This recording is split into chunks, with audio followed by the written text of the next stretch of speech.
Good morning, good morning. We had an inside joke, which is, what will my walk-on music be? Surprise me. And well done, Barry. Very well done. Welcome to all of you to the NIJ 2024 National Research Conference. We're so glad to have you all here today. I'd like to start with the land acknowledgement. We are gathered here today on the ancestral land of the Adena, Hopewell, and Monongahela. We honor their legacy, their enduring presence, and their stewardship of and continued relationship to this land. And speaking of land, what a land this is. Pittsburgh rocks. How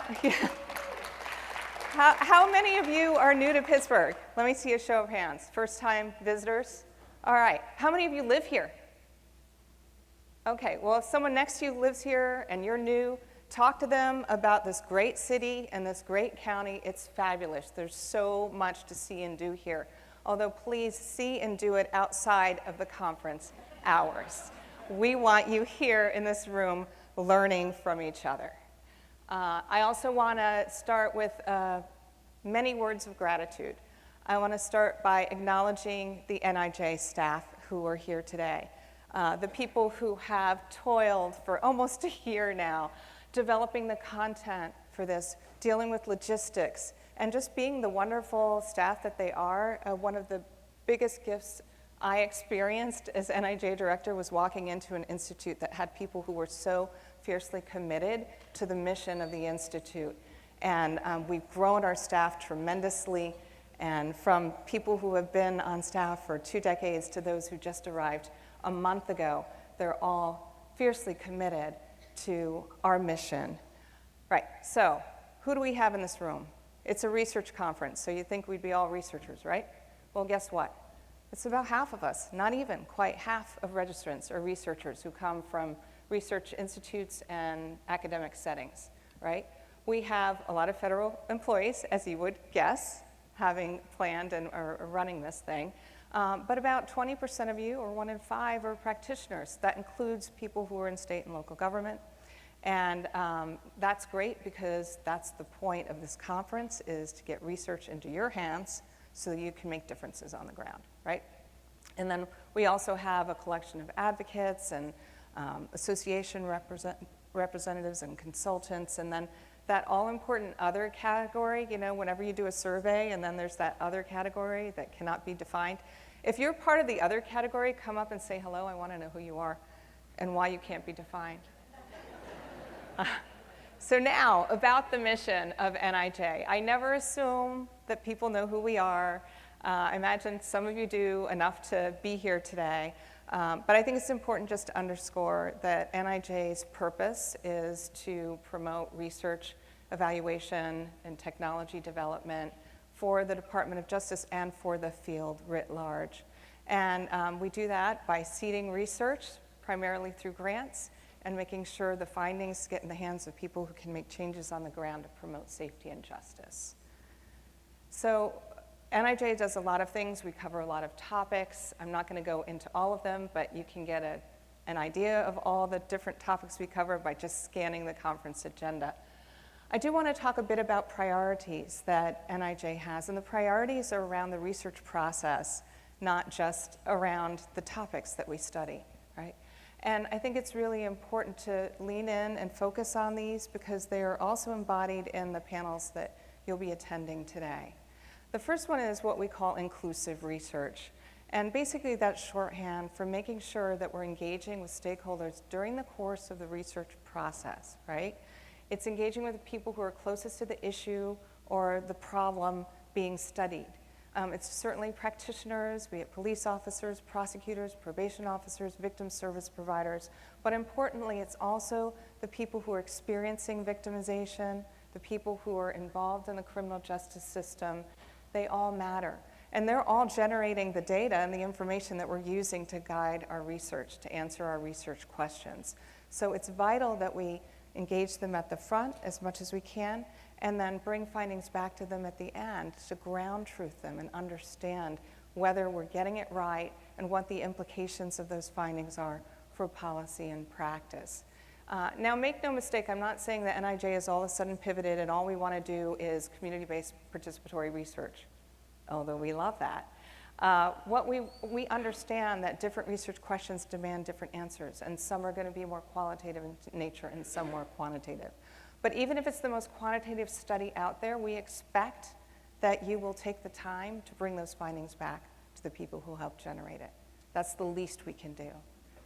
Closely related to inclusive research and engaging stakeholders is applying what we're calling an equity lens or a racial equity lens. And I think this is really important, and this is a criminal justice conference, and I think we need to acknowledge how inextricably linked the criminal justice system is in our country to this country's history of slavery, of Jim Crow enforcement, and all the conditions that have fed mass incarceration over the years. These are realities. We cannot shy away from them. And these realities also affect the research we do, the data we use, and even how we interpret findings. So we want to challenge the field to think differently about, for example, data that might have biases baked into it. I'll give you one example. Arrest data used to measure recidivism as an outcome. We know that arrest data has its own biases baked into it. You're more likely to be arrested based on where you are in the context of where police are policing or the color of your skin, right? We need to do better. Now I'm going to take a break from these priorities and share an announcement that's closely related to this issue of equity. And that is that about 9 months ago or so, NIJ invited proposals to stand up a center to enhance research capacity at minority-serving institutions. And I'm so pleased to announce that an award has been made to John Jay College of Criminal Justice. It's a $1 million a year, for starters, award, and it's designed to address the long history of disparity in access to federal research dollars that minority-serving institutions, including HBCUs, have in trying to, build research capacity and create their own way of learning around pressing issues on crime and justice. So this center will help bolster their research infrastructure. It will help them navigate the often Byzantine administrative burden of applying for a research grant. As much as we at DOJ try to simplify things, I think we all know how complicated it can be to apply for funding. And just to create a more, make them more competitive, to build a community, to build a pipeline of principal investigators. And I should add that John Jay College of Criminal Justice, the recipient, is in its own right a minority-serving institution and a Hispanic-serving institution. So having an institution like that that is successful in grant making, I think, can really be a good mentor institution for MSIs across the country. So let's celebrate that, shall we?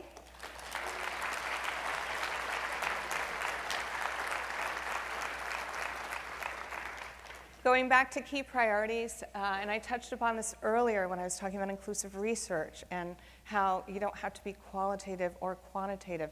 In fact, we want to promote mixed methodology, mixed methods in the research that we fund, but we also think any research that is conducted in any space in issues of crime and justice. This mixed methods approach is important because, well, we call it numbers plus narrative. Connecting with the narratives, the more qualitative research, helps us understand what we're studying empirically. It's also vitally important when it comes to evaluation research. NIJ will no longer fund evaluations that don't include an implementation or process evaluation component. We think that's highly important to understand what we're studying, or even if you have the most rigorous design, a randomized controlled trial or RCT, and it finds something doesn't work, we don't know what that means. We don't know if the concept didn't work or it was a failure of implementation. That's vitally important.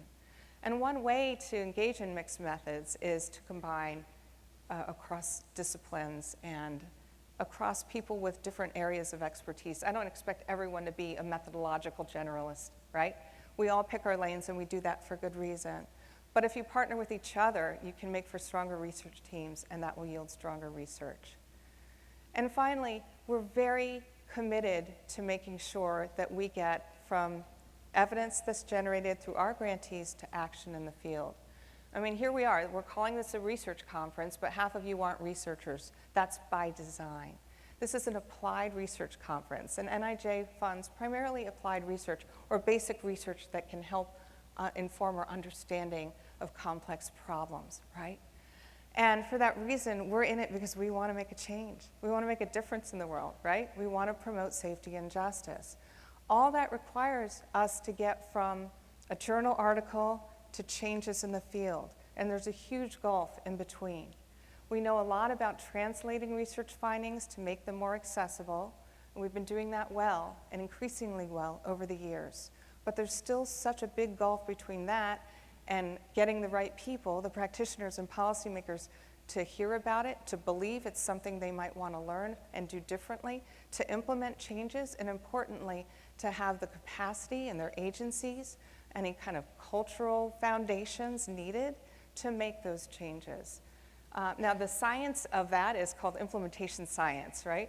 And we recently funded a request for proposals. The awards have not been announced yet, that will seed some research that helps us better understand how to get from evidence to action. But it's also a theme of this conference. This is what we want to do. We want to focus on the findings and what they mean for policy and practice. So one way we do that, one way we try to get evidence out there is through crimesolutions.gov. How many of you are familiar with Crime Solutions? Let me see a show of hands, which I can now not see because of these lights. Okay, I'd say about half of you. That's good. I love a new audience. So for those of you who don't know crimesolutions.gov, Crime Solutions is a clearinghouse. It basically does the hard work for you of sifting through all those studies, all those evaluations, and only including those that are rigorous enough to be called evidence. And then it takes that evidence and it organizes it in ways that you can search by topic, by program type, by practice area, and of course by level of effectiveness. And Crime Solutions has been around for over 10 years, and it's time for an overhaul, and we've been working really hard on that at NIJ and with our partners at DSG. And that overhaul includes changing to do ratings by outcome rather than specific program area. We're in the process of training folks to review everything that's already in the clearinghouse so it comports with that outcome-focused rating. We're changing the look and usability of the website. We're recruiting new reviewers to have a more diverse array of reviewers that work on crime solutions. And we've been doing a lot to communicate to the field. One of the things we're doing is making the rounds to all the conferences, including this one. So tomorrow, both at 10:45 and at 1:30, there's an opportunity for those of you, particularly who have a vested interest in crime solutions, you know who you are, to come and listen and learn and share your own thoughts about crime solutions. So we have a great lineup of plenaries. Look, I go to conferences, and sometimes you end up going the panel that you're doing, and maybe the panel that your friend's doing, but you might skip the plenaries. You should not skip the plenaries. The plenaries are fantastic. We've got a huge lineup. We have the one right after this that I won't talk about now because I'll talk about it in a moment. We have one that celebrates the 10th anniversary of our LEAD Scholars program. That stands for Law Enforcement Advancing Data and Science. These are officers and some civilians who are housed in law enforcement agencies who wanted to learn more about how to do research on their own, how to partner with researchers, how to embrace data-driven decision-making in their agencies. And they applied and were accepted and are offered travel scholarships and training opportunities and a lot of networking opportunities. We pair them with researchers. So we're going to hear from some of the earliest LEAD scholars and the folks who established the program and really celebrate those successes. I think you'll find it very engaging. We also are lifting up NIJ's forensics research. We do so much in the forensic space, and it's been one of the greatest joys of being NIJ director. It's not learning more about things they already knew, but learning about the forensics science field and everything we're doing to help solve crimes and support victims. It's fascinating. And so we're going to lift up one part of our forensics research portfolio, and that's the part that supports the missing and unidentified. So solving cold cases, using advanced technologies to identify people who have long been deceased and unidentified. It's going to be fascinating, so please come to that. And then we're also celebrating the 30th anniversary of the Violence Against Women Act, which is it's amazing how this act has evolved and funded programs and also substantial research and knowledge development.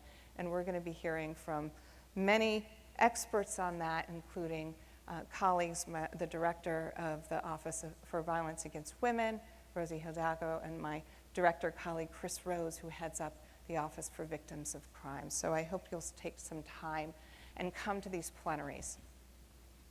Now, a little bit about how the conference is set up. The conference is actually arranged according to tracks. There's 5 tracks total.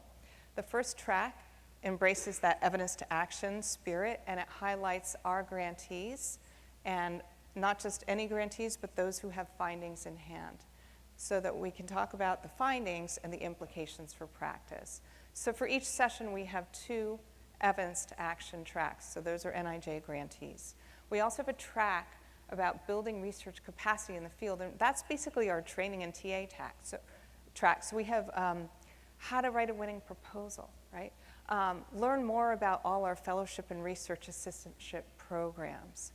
How to best disseminate your research. So those are practical, they're kind of professional development type offerings. We already talked about forensics, and forensics team, I put you front and center in this. So we have a whole track dedicated to forensics in its own dedicated room to make it easy for you, other forensic scientists out there, to just pop in and stay in that room if you wish, although I hope you'll sprinkle yourself around a little bit and learn from other panels as well. We also have a track on inclusive research approaches, that being one of our lead priorities. And then, because we didn't want to just focus on our grantees, we wanted to make sure we invited other people to join the conference to bring new ideas. So new this year, we invited proposals for lightning round submissions on emerging research topics and innovative methodologies and data sources. So these are all organized generally thematically, but they're going to be, pretty fast-paced, and you're going to see a lot of new faces and a lot of new ideas. So I invite you to join those as well. Just so you know, you can use the CVent app. We're very much encouraging you to do so. Who hasn't downloaded their CVent app yet? Oh, you're admitting that you didn't? Okay, John, I see you back there. So download the app, please, because you can filter it by track type, by name. You can connect with each other. So that's really super important. Okay, we also have our poster sessions. So we had 113 people submit posters, and we were only able to accept 50 of them. We had a whole committee that reviewed them for clarity, for quality, for content, for rigor, and I think that you'll be very impressed with what you see.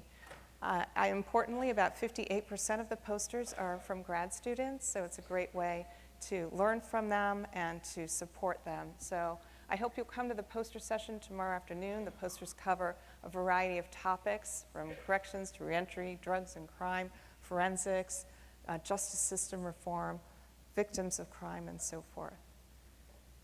I also want to lift up NIJ's Student Travel Scholarship Program. Last year we had it.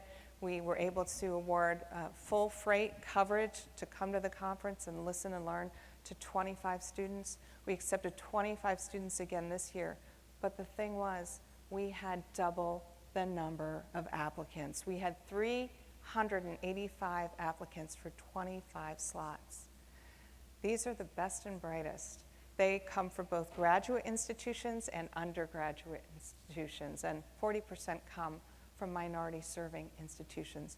They cover a variety of disciplines, and importantly, they are our future. So if you are a student scholar, would you please stand up so we can acknowledge you? House lights up a little bit.